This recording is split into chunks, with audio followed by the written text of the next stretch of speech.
하나님께서는 계시록의 말씀을 우리에게 허락하시면서 계시록의 서론에서 그리고 이 땅에 있는 모든 교회를 대표하고 상징하는 소아시아에 있는 7개 교회에게 사도 요한을 통해 편지하게 하시면서 공통적으로 반복하여 주신 내용이 한 가지 있습니다. 그것은 바로 귀 있는 자는 성령이 교회들에게 하시는 말씀을 들을지어다 라는 것입니다.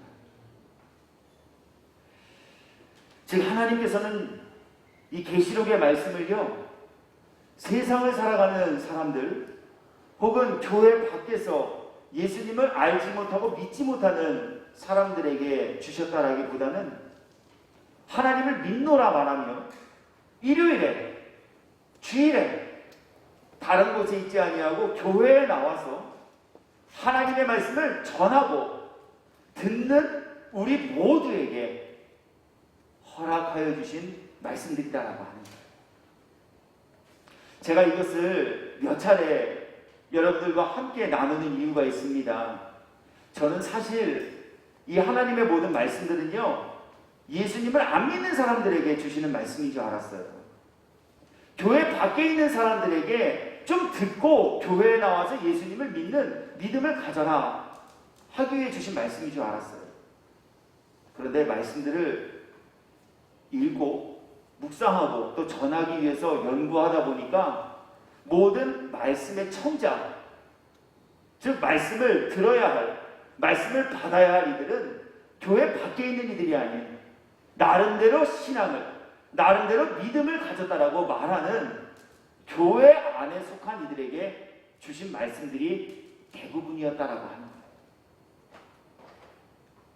그러므로 오늘도 하나님께서 교회에 속한 말씀을 전하는 저와 여러분들에게 주시는 교훈의 내용이 무엇인지 우리 성령을 통한 귀 있는 성도 모두가 되시어서 하나님께서 저와 여러분 모두를 깨우쳐 주시고 바른 길로 인도하시기 위해 주신 말씀 잘 듣고 이해되며 믿어지는 은혜와 복까지 입은 성도 모두가 되시기를 예수님의 이름으로 축복합니다. 오늘 하나님께서는요, 지난 주일에 이어서 하나님께서 우리 인생들에게 알려주시기를 원하시는, 하나님께서 그동안은 비밀에 붙여놓으셨던 또 한 가지의 내용을 저와 여러분 모두에게 소개하여 주고 계신데요, 그것은 바로 하나님의 심판을 받아 무너짐을 당한 큰 성 바벨론에 대함입니다. 본문을 다시 읽어드립니다. 2일 후에 하나님께서 지난 주일 계시록 17장의 중반부와 마지막 후반절을 통하여서 하나님께서 이 땅에 심판을 내리실 그 하나님의 마지막 심판대에 있어질 그 비밀스러움에 관하여서 우리 모두에게 알려주신 이후에 또 하나의 비밀스러운 내용을 우리 모두에게 소개하여 주시기 위하여서 시작되어지는 말씀이다라고 합니다. 그 비밀을 가르쳐 주신 이후에 하나님께서는 또 다른 천사를 사도 요한에게 보내셨고, 하나님께서는 오늘도 또 다른 천사를 말씀을 통해 저와 여러분 모두에게 보내시면서 다음과 같은 내용을 듣게 하여 주십니다. 이일 후에 다른 천사가 하늘에서 내려오는 것을 보니 큰 권세를 가졌는데 그의 영광으로 땅이 환하여지더라. 힘찬 음성으로 외쳐 이르되, 하나님께서 보내신 천사가 힘찬 음성으로 무언가를 외치고 있습니다. 하나님의 천사가 외치는 그 내용이 무엇입니까? 무너졌도다 무너졌도다 큰 성 바벨론이요, 귀신의 처소와 각종 더러운 영이 모이는 곳과 각종 더럽고 가증한 새들이 모이는 곳이 되었도다. 오늘 본문에서 하나님께서는 하나님의 심판을 받아 무너짐을 당한 바벨론에 대해서 증언하여 주고 계신데요, 오늘 무너짐을 당한 이 바벨론은요, 우리가 다니엘서를 통하여서 그 나라에 대해 조금 더 자세한 소개와 설명을 받아볼 수 있게 됩니다. 제가 오늘 무너짐을 당한 큰 성 바벨론, 그곳은 과연 어떠한 곳이었는가? 오늘 성경의 본문에 기록된 말씀을 보니까 더러운 영들이 모이는 곳이다라고 이렇게 주님은 말씀하고 계신데요. 역사적으로 또 실제적으로 그 성 바벨론은 어떠한 곳이었는가라고 하는 것을 좀 소개해 드려보고자 합니다. 다니엘서 3장 1절, 4장 1절, 5장 1절 이렇게 세 절의 말씀을 통해서 무너진 큰 성 바벨론에 대해 다음과 같이 소개하여 드리겠습니다.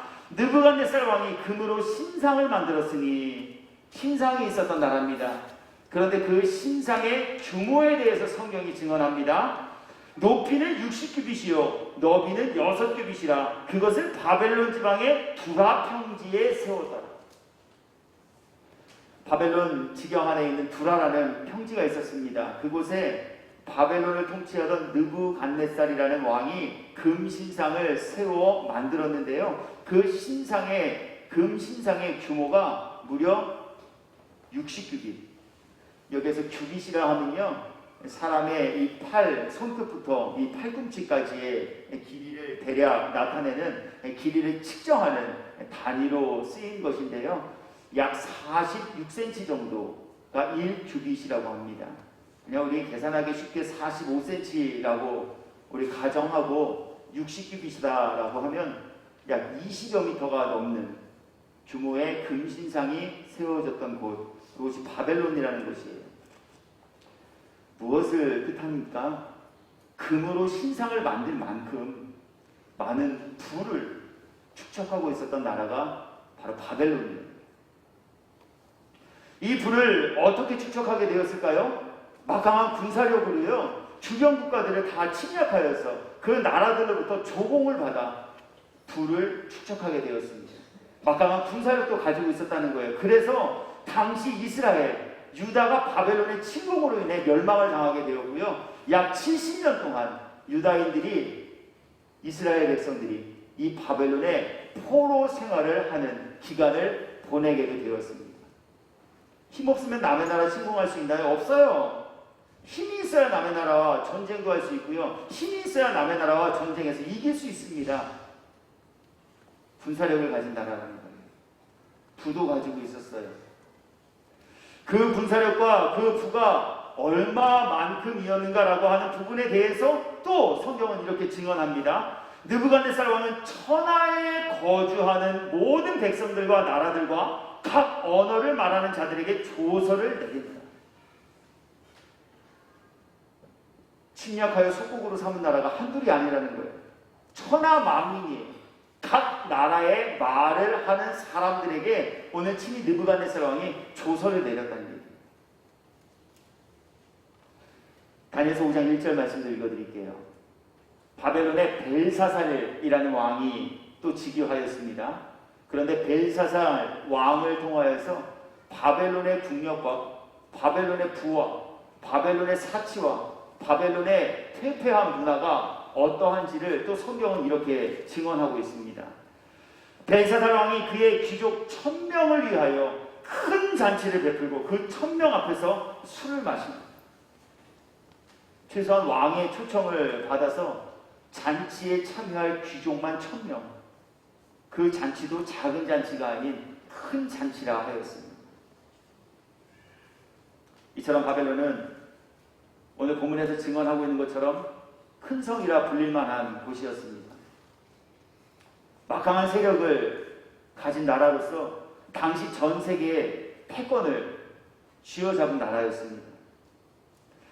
이처럼 막강한 군사력으로 세계를 제패하고 영원할 것 같았던 이 바벨론은 결국 기원전 539년 페르시아라는 제국에 의해서 멸망을 당하게 되어집니다. 그래서 오늘 성경이 역사적으로 멸망을 당한 바벨론, 그리고 더 나아가서 이제 하나님께서는 멸망한 바벨론을 통하여서 저와 여러분 모두에게 영적인 의미가 담긴 교훈의 내용을 함께 살피게 하시기 위하여서 오늘 무너졌도다 큰 성 바벨론이에요.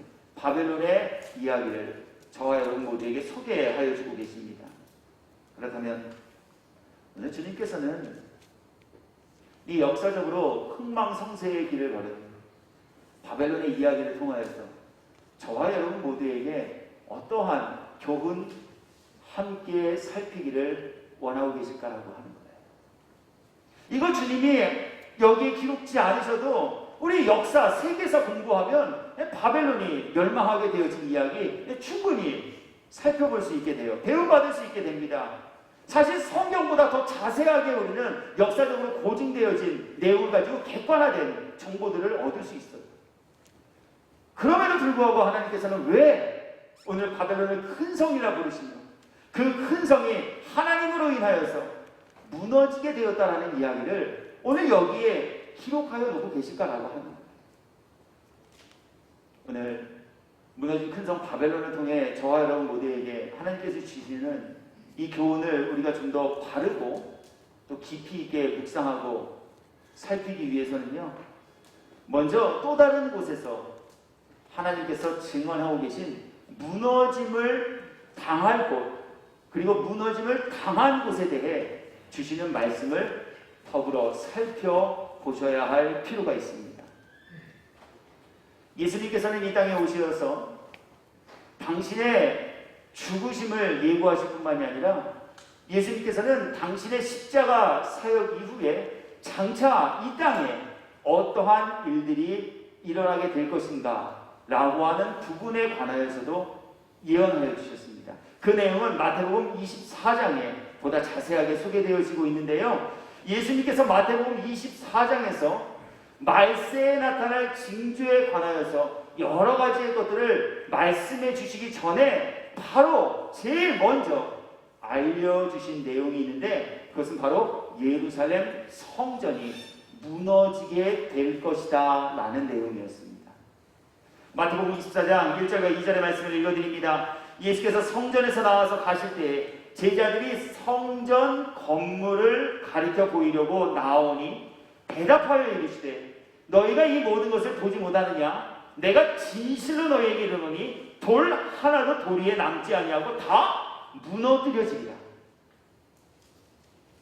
오늘 하나님의 예고하신 가운데 큰 성 바벨론도 무너짐을 당할 것이다 라고 하셨습니다. 그런데 예수님께서는 주님의 도래하실 그 마지막 지말의 세대, 하나님의 심판의 때가 임박한 그때에는 큰 성 바벨론뿐만이 아니라 성전도 돌 하나 남기지 않고 모두 무너지게 될 것이다 라고 말씀하십니다.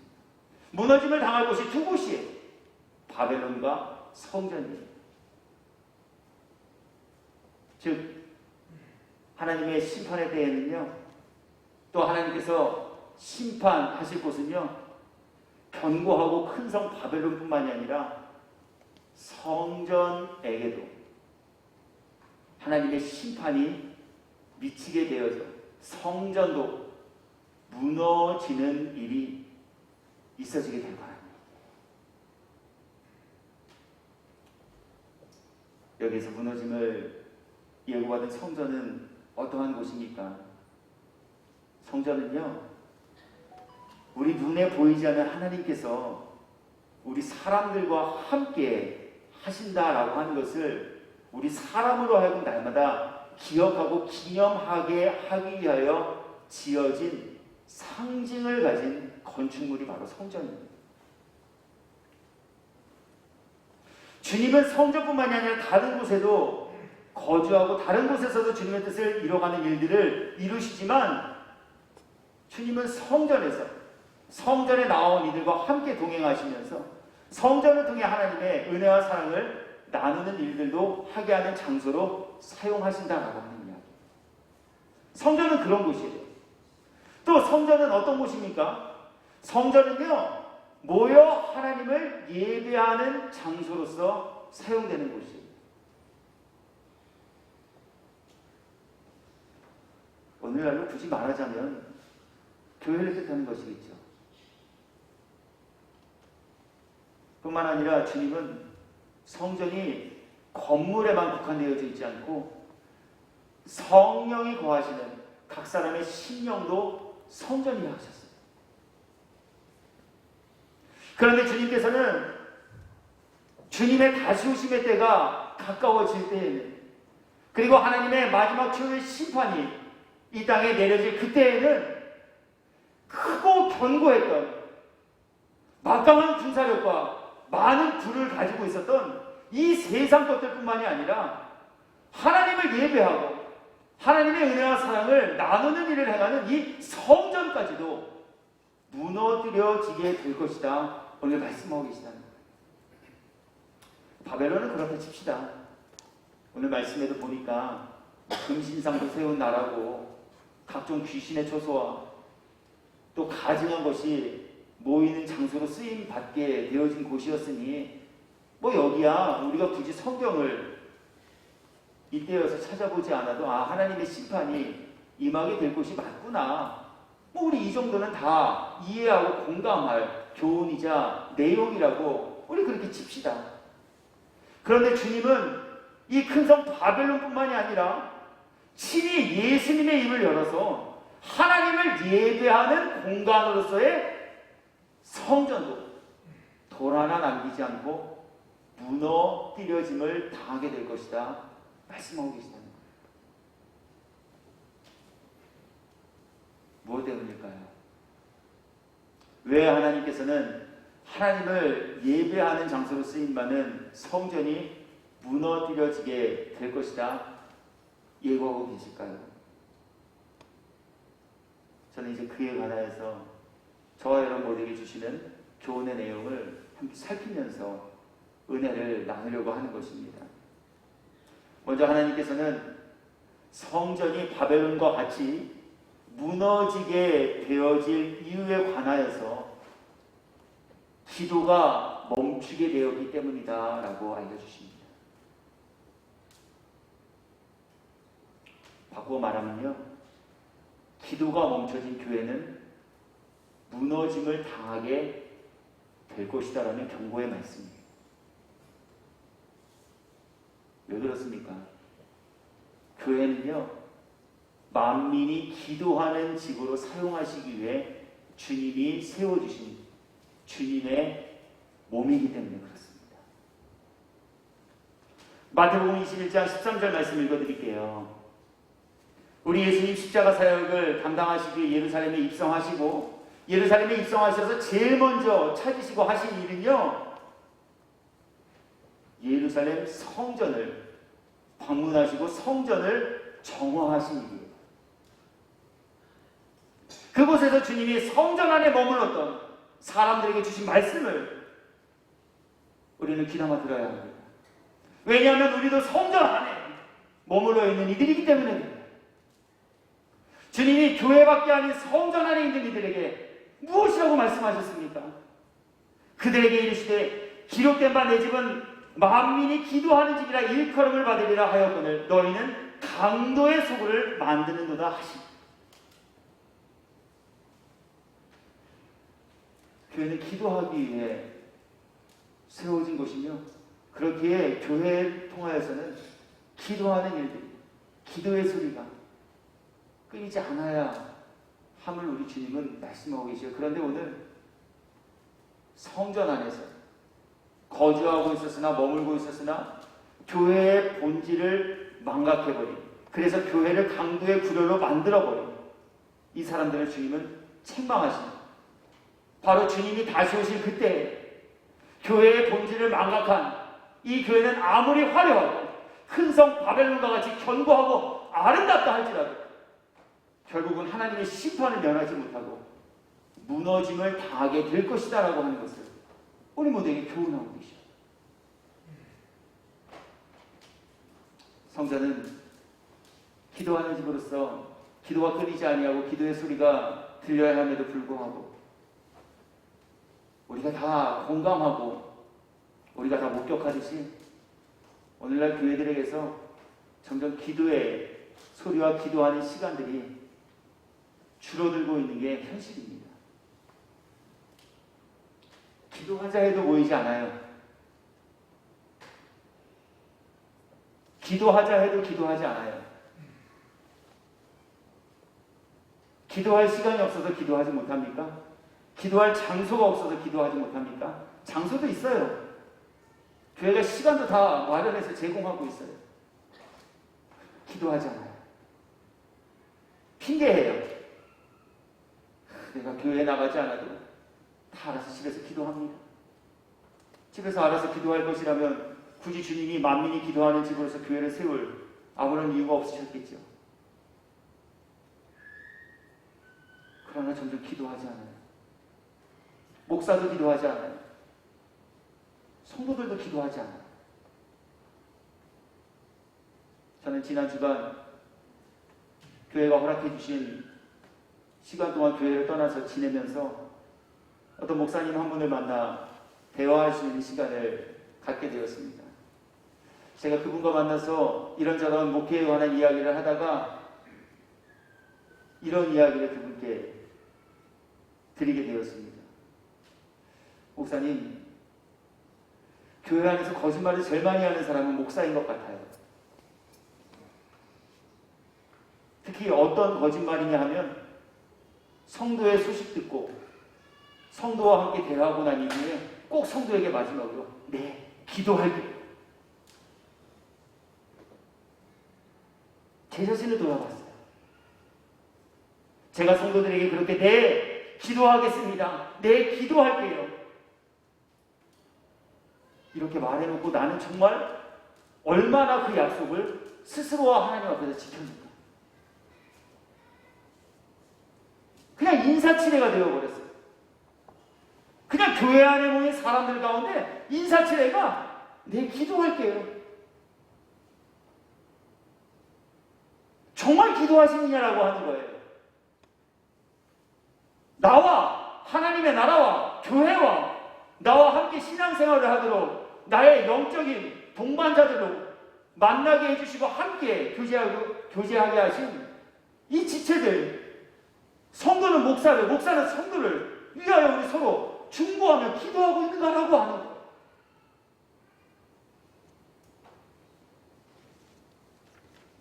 만민이 기도하는 집이다 라고 주님은 말씀하셨지만 정작 그 교회 안에 거주하는 사람들은 교회의 본질이 무엇인지 몰랐어요.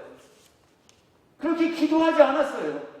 이들이 단순히 교회 안에서 성전 안에서 매매한 것만으로 주님은 강도의 구려로 만드는 이라 책망하신 것 아니에요. 교회의 본질을 잃어버린 사람들, 그들 모두가 교회를 강도의 구려로 타락시켜버린 장본인들이었다라고 합니다. 기도하기 위해 모여야죠.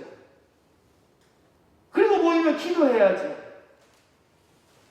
그러나 기도하지 않았어요. 그리고 무엇하였습니까? 매매했어요. 매매가 뭡니까? 물건 사고 파는 거예요. 왜 물건 사고 파는 일을 했습니까? 내 이익을 위해서, 내 유익을 위해서, 또 내가 하고 싶은 것을 하기 위해서.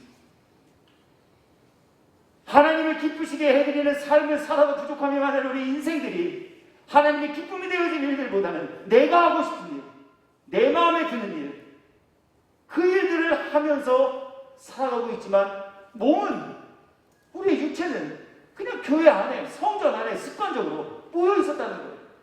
이들 모두가 성전을 강도의 구려로 만드는 이들이요.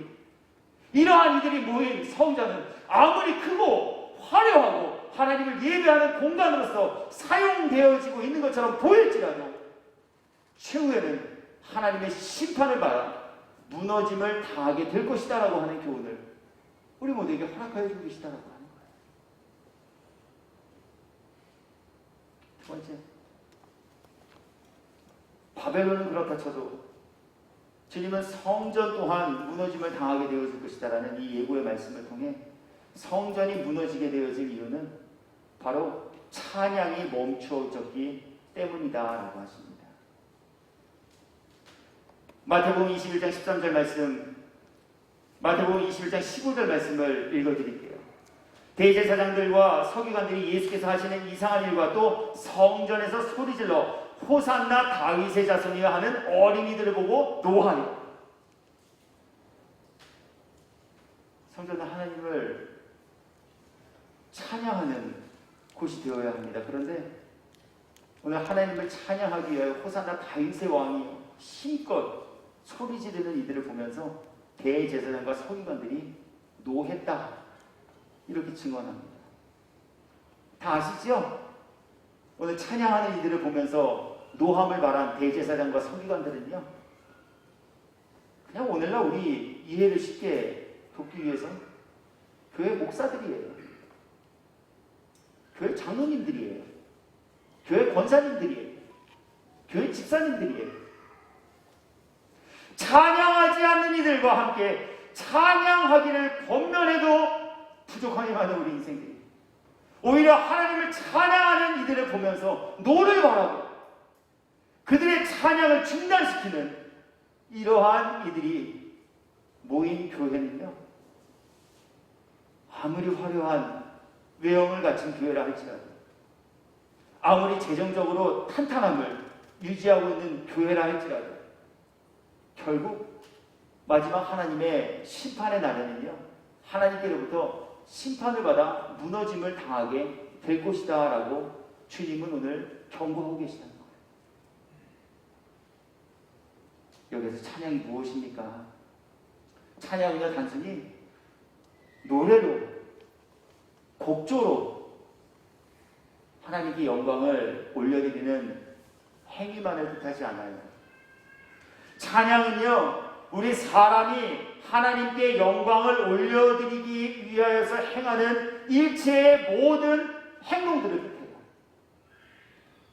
찬양은 하나님께 영광이에요. 그래서 노래로 찬양해요. 다윗은 하나님의 언약궤가 예루살렘 성으로 다시 돌아올 때 몸으로 찬양했어요. 악기로 찬양했어요. 몸짓으로, 표정으로, 노래로, 목소리로, 곡조로 모두가 찬양해요. 목적은 하나예요. 하나님께 감사와 영광을 올려드리기 위함입니다. 그런데 주님의 날이 점점 이 땅에 도래할 때가 되어지면 찬양으로 하나님께 영광을 올려드리는 이들이 모여야 할 교회가 그 기능을 상실하게 되어질 것이다 라고 하는 예고의 말씀입니다. 보시기 바랍니다. 주님께서는 교회 안에 속한 저와 여러분 모두에게 너희들의 착한 행실로 살아계신 하나님께 영광을 올려드리게 하라 명령하셨어요.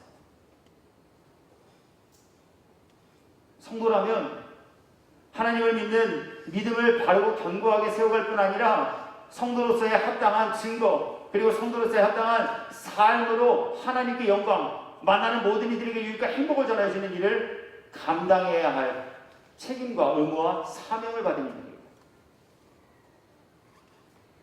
그런데 어떠합니까? 찬양으로 하나님께 영광을 올려드리기는커녕 착한 행실로 하나님께 영광을 올려드리기는커녕 교회 안에 머물고 있지만 아직까지 성화되지 못함으로 인하여서 하나님께 영광은 고사하고 교회 안에서 분쟁을 야기하는 이들이 존재하고 있다 주님은 말씀하고 계십니다. 고린도 교회에게 주신 말씀 조금 소개해 드릴게요. 교회는 출석하고 있지만요, 그래서 성전 안에 거주는 하고 있지만요, 아직까지도 성령 충만함으로 성화되지 못함으로 인해 교회에서 파당을 조장하는 이들이 있다 주님은 말씀하십니다. 예수 안에서 하나로 연합되어야 하잖아요. 서로 사랑해야 하잖아요. 그것이 교회잖아요. 그렇게 하는 것이 마땅하다라고 말씀도 우리들에게 주셨잖아요. 교회 안에 있어요. 교회를 다니고 있어요. 설교도 하고 있고 설교도 듣고 있어요. 그런데 아직도 세상의 것을 버리지 못하고 세상 사람들이나 하는 일들을 교회 안에 머무는 일도 하고 있었다는 거예요. 형제들아, 내가 신령한 자들을 대한 것 같이 너희에게 말할 수 없어서 육신에 속한 자, 곧 그리스도 안에서 어린아이들을 대한 것 같이 합니다. 영적인 이야기를 전해주고 믿음이 성장할 수 있도록 하나님의 말씀을 연구하고 전하며 나누는 일을 해도 부족함이 많을 텐데, 지금 영의 이야기는커녕 육신적인 윤리 도덕적인 아주 기초적인 이야기들을 해줘야 겨우 알아들을 수 있는 이들이 오늘 고린도 교회의 교인들이었다는 거예요. 그러면서 무슨 얘기 해줍니까? 너희는 아직도 육신에 속한 자로다. 참 기분 나빴을 것 같아요. 고린도 교회 담임 목사님에게 사도 바울이 너 아직도 예수 믿는 믿음도 없고 너 육신에 속한 자야.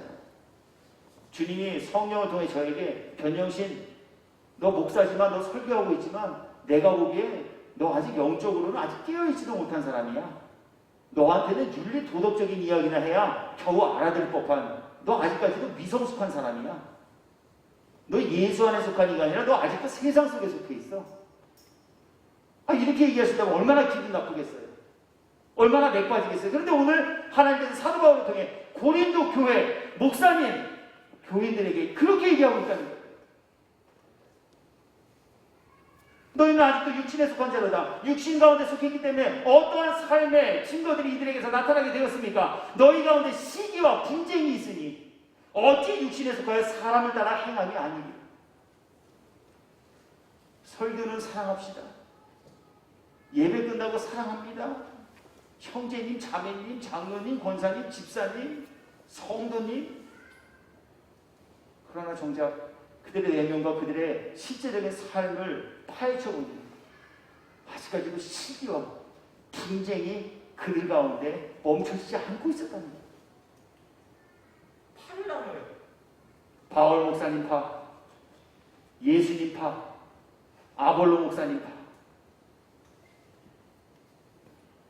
그래서 난 담임 목사님 라인에 섰고, 난 부목사님 라인에 섰고, 나는 교구 목사님 라인에 섰고, 나는 관리 목사님 라인에 섰고. 지금 교회 안에서 이러한 일들을 벌이고 있었다는 거예요.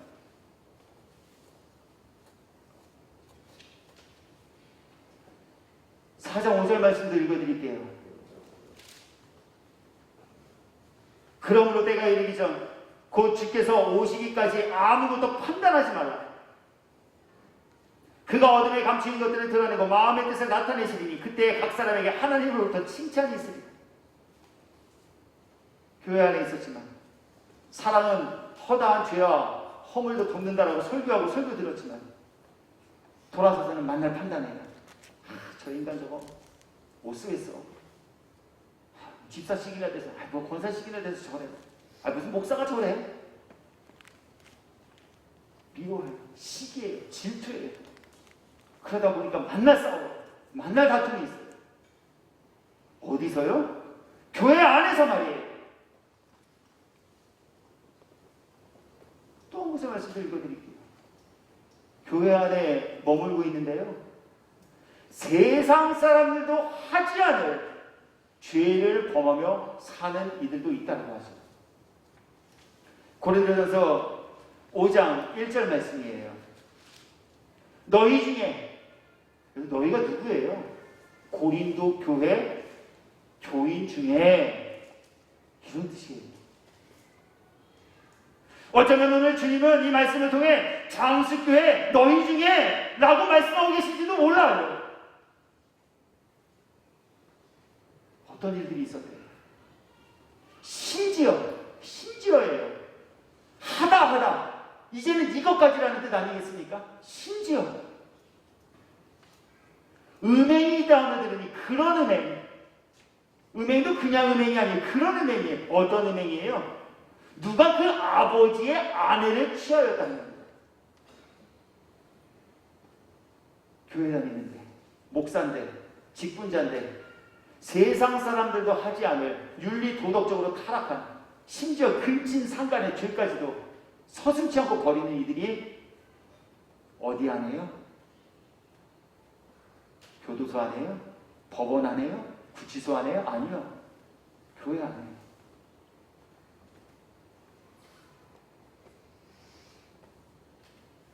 오늘 주님은 이러한 교회는요, 교회 모습을 갖추고 있다 할지라도, 일요일마다 예배가 드려지고 있다 할지라도, 각종 행사를 진행하고 있다 할지라도, 큰 성 바벨론과 같이 하나님의 마지막 심판 때에 하나님의 진노의 포도주잔을 받아 무너짐을 당하게 될 것이다 경고하고 계십니다. 때때로 주님은 다른 복음이 교회 안에서 나눠지기 때문에 그 교회는 하나님의 심판을 받아 무너지게 될 것이다 말씀하십니다. 즉 다른 복음이 나눠지고 있는 교회는요 하나님의 심판을 면치 못하게 될 것이다 라고 하는 말씀입니다. 말씀을 더 읽어드릴게요. 마태복음 9장 35절입니다. 예수께서 모든 도시와 마을에 두루다니사 그들의 회당에서 가르치시며 천국 복음을 전파하십니다. 복음이 무엇입니까? 복음, 복된 소리가 복음이에요. 무엇이 복된 소리입니까? 죄로 인해 죽었던 저와 여러분 모두에게 하나님께서 살리시기 위해 예수 그리스도를 보내사 구원자로 삼아주셨다는 것이 복된 소식이에요. 생명을 무엇으로 얻어낼 수 있겠습니까? 그것도 영생을요. 노력으로요? 애씀으로요? 돈으로요? 돈으로 생명 살 수 있습니까? 우리 육신의 생명도 돈으로 살 수 없어요. 그때 뉴스를 보니까 아내의 병을 치료하기 위해서 병원 응급실에 달려갔는데 그만 아내가 숨을 거두게 되어지자 그 남편이 홧김에 응급실에 찾아가서 진찰하고 진료했던 의사들에게 흉기를 휘둘렀다는 소식 들었어요. 사랑하는 마음이 없어서 아내가 세상을 등졌습니까? 우리나라의 인류 기업 대재벌들이 돈이 없어서 삶을 마감하게 되었습니까? 권력이 없어서요? 육신의 생명도 우리의 애씀과 수고와 마음과 물질로 살 수 없는데 우리의 영혼은요? 더할 만 없어요. 그런데 주님은 우리의 영혼을 살리셨어요. 이것이 복음이에요. 살리시기 위해 독생자 예수를 이 땅에 보내신 것이 복음이에요. 살리시기 위하여 아무 죄도 없으신 예수님께서 모든 순환과 고초를 당하시고 십자가에 달려 돌아가서 우리에게 구원의 길을 열어주신 것이 복음입니다. 그런데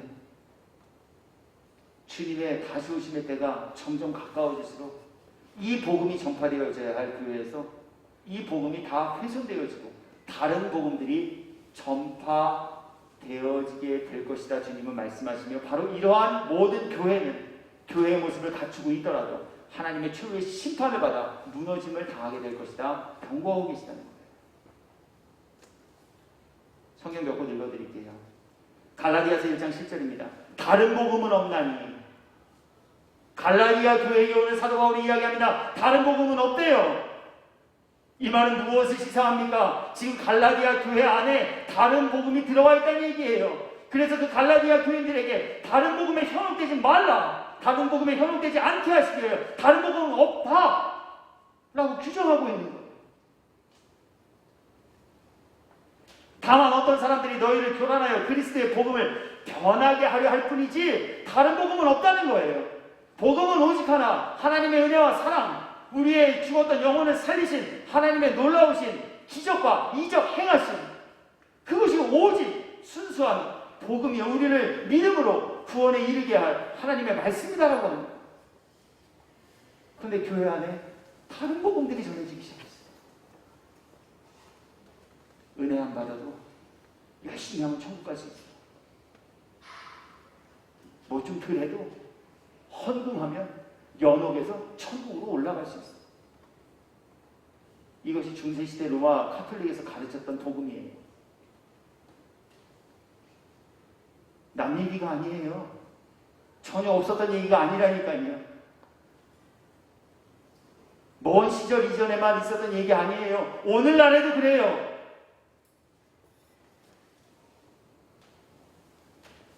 (6월) 초 기독일보라는 곳에 기재된 소식 하나를 접했습니다. 미국 남침내 교단에서요, 이제 교회가 그동안 가르쳤던 번영 복음은 잘못된 것이다. 그리고 이제 우리 미국 남침내 교회는 더 이상 번영 복음을 전하지 않겠다 라고 하는 것을 결의한 일에 대해서 기독일보가 소식을 전했어요. 번영복음이 뭡니까? 교회 다니면, 흔한 말로 예수 믿으면 복을 받는데 돈 많이 벌게 되는 복을 받게 될 것이라는 것이 번영복음입니다. 우리나라에도 초창기에 이런 복음이 변질된 채 들어와 버렸고요. 아니, 오늘날은 그 변질된 복음이 업그레이드 돼서 요상한 이론과 요상한 말로 둔갑되어 성도들에게 마치 하나님을 예수님을 믿으면 모두가 부자 되고, 하나님을 예수님을 믿고 교회 다니면 병도 다 고침받고, 하나님을 믿고 예수님을 믿어 교회 다니면 취직도 되고 학교도 입학하고 사업도 성공하고.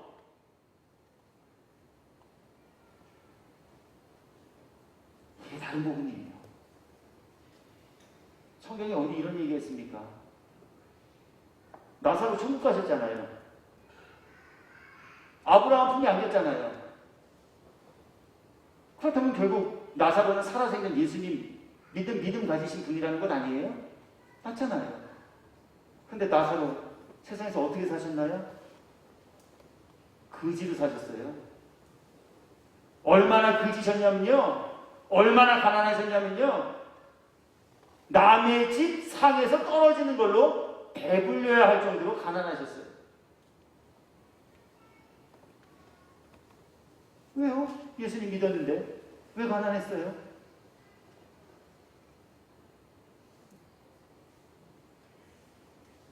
오늘날 얼마나 복음이 변질되었는지를 아주 단적으로 보여주고 있는 말씀이 아닐 수가 없어요. 예화 아니에요. 실존이에요, 실제. 그래서 주님도 실명 쓰시잖아요. 나사로라 하는 한 거지가 있어요.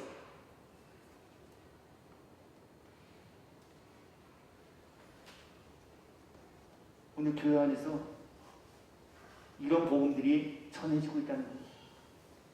무엇으로요? 하나님의 말씀이라는 포장지에 쌓여서 말입니다.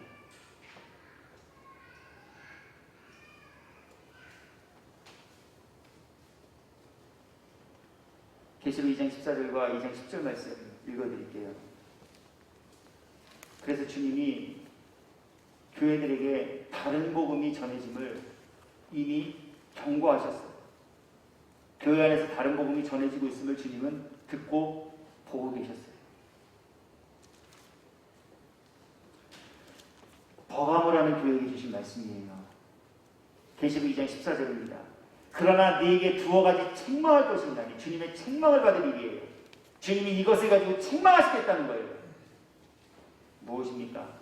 거기 네게 발람의 교훈을 지키는 자들이 있도다. 발람이 발락을 가르쳐 이스라엘 자손 앞에 걸림돌을 놓아 우상의 제물을 먹게 하였고 또 행음하게 하였느니라. 이와 같이 네게도 니골라당의 교훈을 지키는 자들이 있도다. 무서운 말씀이 아닐 수 없어요. 전 교회 밖에 있는 사람들에게 주신 말씀인 줄 알았다니까요. 근데 오늘 버가모 교회 담임 목사님, 버가모 교회 장로님, 버가모 교회 권사님, 버가모 교회 집사님, 버가모 교회에 다니고 있는 교인 성도들에게 주님 이 말씀하셔요. 거기 네게 행음하게 한 잘못된 교훈을 가르친 발람의 교훈을 수용하고 따르는 이들이 있다. 두아디라라는 교회에게 주신 말씀들 읽어드릴게요. 그러나 내게 책망할 일이 있노라. 자칭 선지자라는 여자 이세벨을 내가 용납함이니 그가 내 종들을 가르쳐 꾀어 행음하게 하고 우상의 제물을 먹게 합니다. 교회 지도자 중에요, 이세벨의 악한 영을 받아 성도들로 하여금 구원의 길을 가게 하지 않고요, 오히려 꾀어 행음하게 하고 우상 제물을 먹게 하는 다른 복음을 전하는 이들이 두렵건대 있다는 거예요.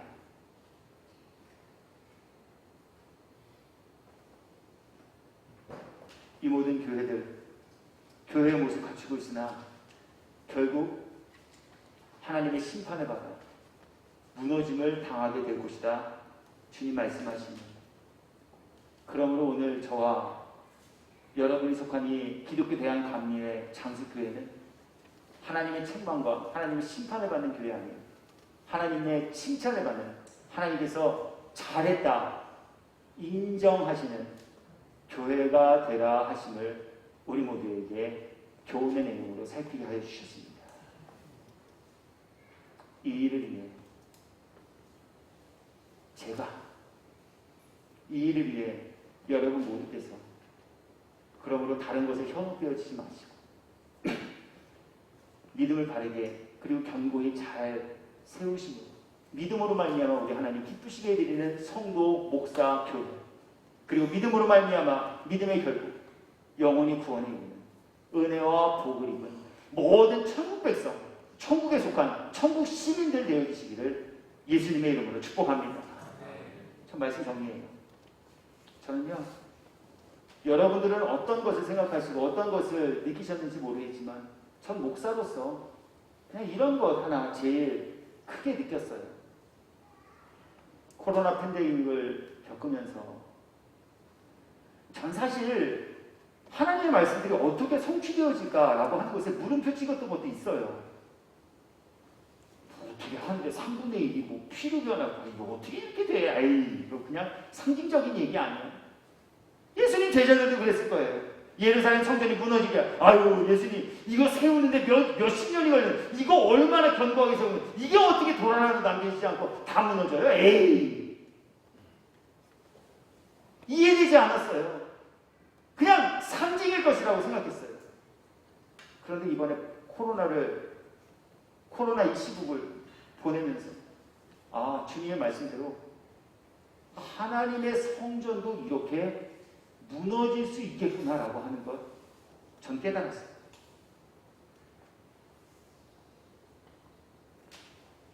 예배 초소에 문이 닫히기 시작합니다. 생명을 걸고 주의 복음 말씀을 지키고 저도 그랬어요. 나라에서 문 닫으라니까 문 닫았잖아요. 서로의 건강을 지킨다라는 명분하에 교회들의 문이 닫혔습니다.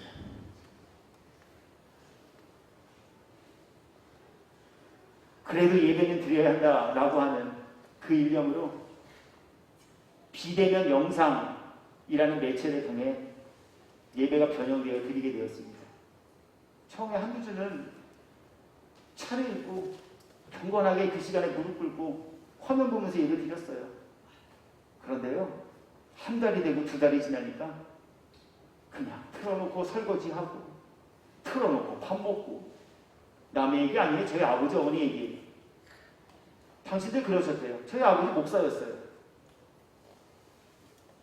이거 지금 영상으로 찍혀지고 있고 아버지가 영상 매주 보세요. 저 사실 깜짝 놀랐어요. 실망도 했어요. 아니 어떻게 목사였는데 그럴 수 있지? 그런데 그렇게 돼버리고 말았어요.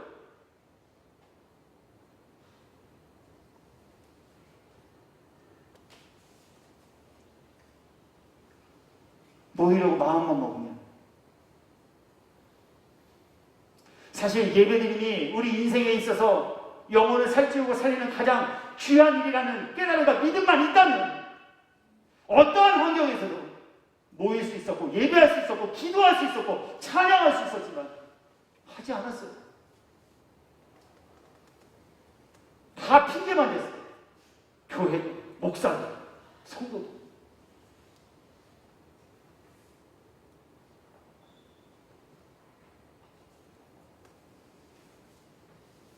이처럼 화려했던 큰 성 바벨론이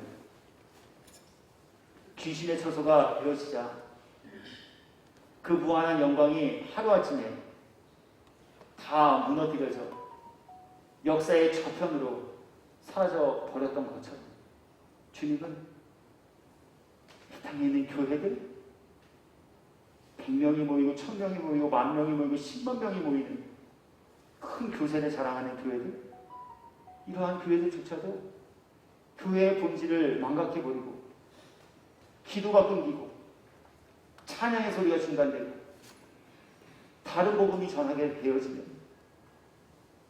결국 하나님의 심판을 면치 못하게 될 것이다. 오늘 말씀해 주고 계시다는 거예요.